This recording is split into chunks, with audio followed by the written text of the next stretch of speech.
મોટી ગણપતિ ભગવાનની મૂર્તિ છે અને આ સામે ભગવાન શ્રી કૃષ્ણ શ્રી હરિ વિષ્ણુનો સૂર્યનારાયણનો રથ છે.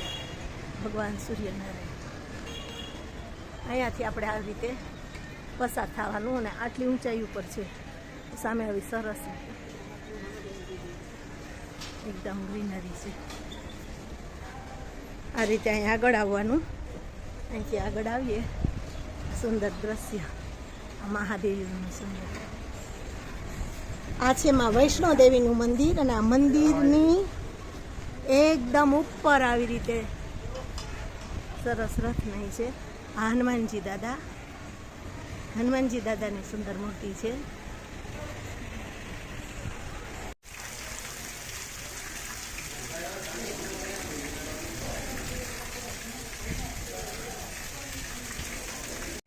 અમરનાથ ગુફાની અંદર આ રીતે બધા દર્શન છે. હરિદ્વારની અંદર આ સુંદર પ્રકૃતિની છે. આ રીતે ગુફાઓના બધા બાણ ગંગા જે ચારધામ યાત્રા કરવા જઈએ ને ત્યારે જે પહાડો આવે છે અને જે રસ્તાઓ હોય છે એવી જ આમાં તમને બધી અનુભૂતિ થાય છે. તો આપણે પહેલાં મીડિયા દ્વારા બધી અનુભૂતિ કરી લઈએ અને ચારધામનું સરસ જોવા. ખૂબ સરસ દ્રશ્ય. મા ભવાની ગજાનંદ ગણપતિ મહારાજ મહાદેવની સેવા પૂજા. આ રીતે નાની એવી ગુફા પણ છે અને આ મોટી એવી ગુફા પણ છે. આ રીતે આપણે અહીંથી બહાર નીકળવાનું નથી રસ્તો. હા હેલો.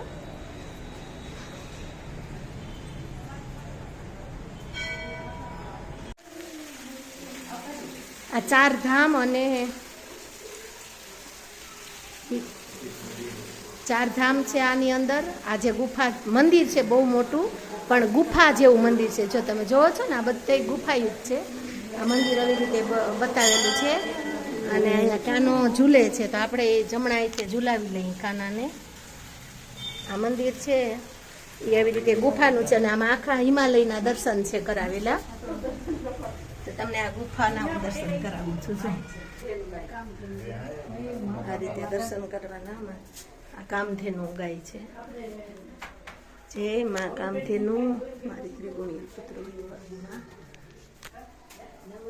આ રીતે ગુફા છે ને આની અંદર ચાર ધામ દર્શન છે. કેદારનાથ, આ ભોળાનાથ મહાદેવ, જો આ કેદારનાથ ભવન આવી રીતે બધા દર્શન કરેલા. આ હું તમને સર જય ભોળિયાનાથ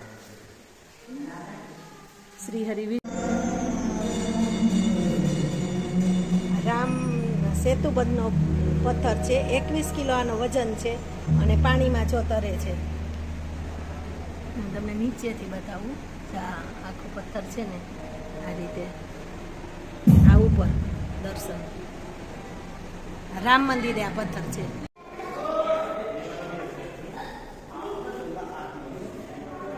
આ રીતે આખું મંદિર છે એ કાચનું છે બનેલું. ખૂબ જ સરસ. બધે તમને ભગવાન આખી મૂર્તિઓ દેખાશે. બધે કાચની અંદર તમને ભગવાનના દર્શન થાય. એક ભગવાનના દર્શન કરો એટલે તમને હજારો દર્શન થાય.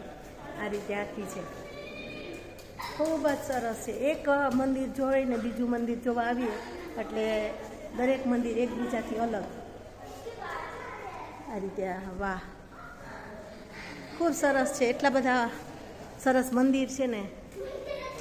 જ્યાં ભગવાનનું નટરાજ સ્વરૂપ છે એની બાજુમાં ભગવાન ગજાનંદ ગણપતિ મહારાજનું મોટું સ્વરૂપ છે. આ બાજુમાં શિવ દરબાર છે. સરસ શિવ દરબારની બાજુમાં માતાજીની સુંદર મૂર્તિ છે. આખું ગ્લાસનું ચા છે મંદિર બનાવેલું. ભગવાન અર્જુનનો રથ હાકે છે કૃષ્ણ પરમાત્મા, એ આ મંદિરની આ હું તમને બતાવું છું.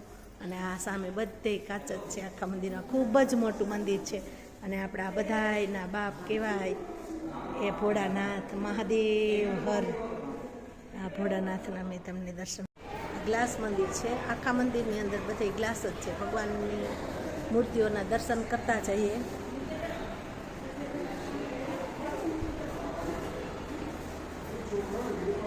બધી ભગવાનની મૂર્તિઓ આમાં તમે આમ ફૂલફૂલામણીમાં પડો ને એવું છે સરસ.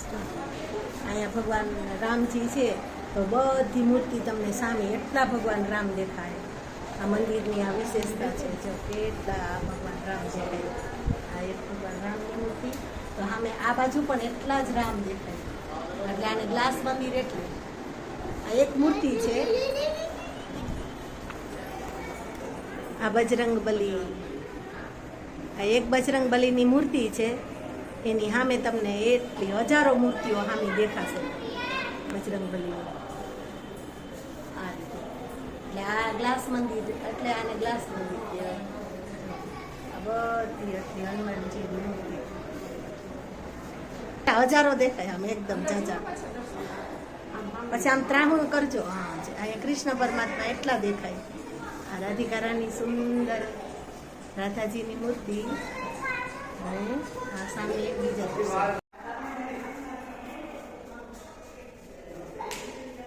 તમે જુઓ ને આ રથ કેટલા તમને દેખાશે. કૃષ્ણજી આપે છે અર્જુનનો રથ.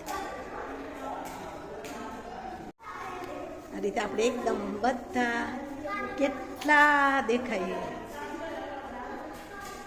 મને ખુદને પણ તમે આ રીતે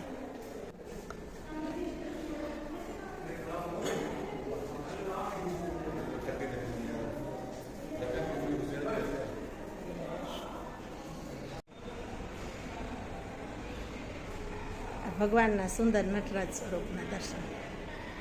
જ્યાં મહાદેવની મૂર્તિ છે ને એના હું તમને નજીકથી દર્શન કરાવું. પછી જો આ અરીસામાં તમને આટલી મૂર્તિ દેખાય. આ બાજુ દેખાય, પછી આ બાજુ દેખાય.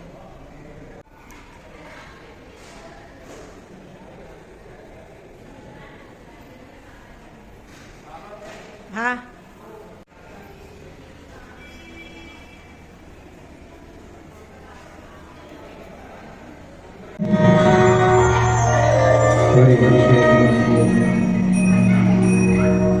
कहीं